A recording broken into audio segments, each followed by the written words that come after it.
तो दोस्तों एक बार फिर हाजिर हैं हम आपके सामने एक और नई मज़ेदार कहानी के साथ। तो चलिए बिना देरी किए शुरू करते हैं आज की कहानी।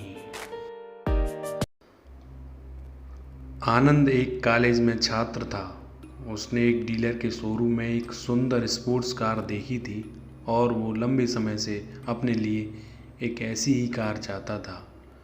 आनंद जानता था कि उसके माता पिता इसे खरीदने में सक्षम हैं, इसलिए उसने उन्हें बताया कि उसे ये कार अपने ग्रेजुएशन कंप्लीट होने पर गिफ्ट के रूप में दें।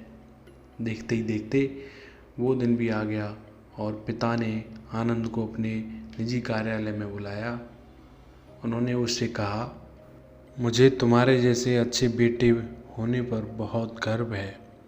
उन्होंने उसे बताया कि वह उसे कितना प्यार करते हैं और उसे एक प्यारे से रैपर से लिपटा हुआ उपहार दिया। आनंद उस छोटे से गिफ्ट के डब्बे को देख निराशा महसूस करने लगा, लेकिन वह जानने के लिए उत्सुक था कि ऐसा क्या था उस बॉक्स में। इसलिए उसने बॉक्स तुरंत खोला और उसमें एक लाल कपड़े से लिपटी भगवत गीता देखी। वह गुस्से से आग बबूला हो गया। आप इतने अमीर हैं और आप मुझे केवल एक गीता की किताब देकर मेरी बेइज्जती कर रहे हो। कहाँ गया आपका पैसा? ऐसा कहते हुए वो अपने पिता पर चिल्लाने लगा और गुस्से के वश में आकर उसने आव देखा न ताव और तुरंत घर छोड़ने का मन बनाया और घर छोड़कर चला गया। काफ़ी साल बीत जाने के बाद आनंद एक सफल व्यवसायी बन चुका था। वह अपने जीवन में खुश था। उसकी शादी हो चुकी थी और उसके 2 बच्चे थे। उनका परिवार बहुत सुंदर घर में रहता था, लेकिन उसके पिता के साथ टूटे रिश्तों के कारण उसकी आत्मा अभी भी आहत थी। आनंद अपने पिता का घर छोड़ने के बाद कभी उनसे मिला ही नहीं था। आनंद को उस दिन के बाद अपने पिता को ना मिलने का पछतावा हमेशा रहने वाला था, क्योंकि एक दिन उसे एक पत्र मिला जिसमें उसके पिता के निधन की खबर थी और साथ ही ये भी बताया गया था कि उन्होंने अपने जीवन भर की पूंजी वसीयतनामा के अनुसार अब आनंद के नाम पर कर गए थे। अपने पिता की सारी संपत्ति विरासत में मिली।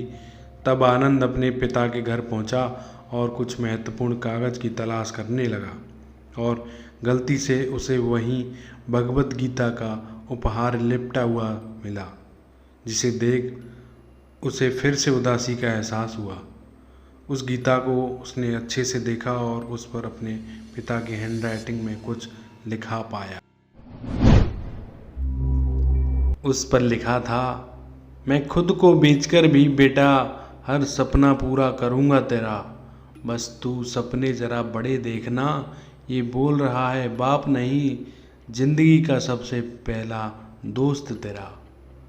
ये कविता उसने पढ़ी ही थी कि अचानक उस किताब से तभी एक चाबी गिरी, जिसके ऊपर लगे टैग पर उसके ग्रेजुएट होने की तारीख के साथ congratulations and I love you मेरे बच्चे लिखा हुआ था।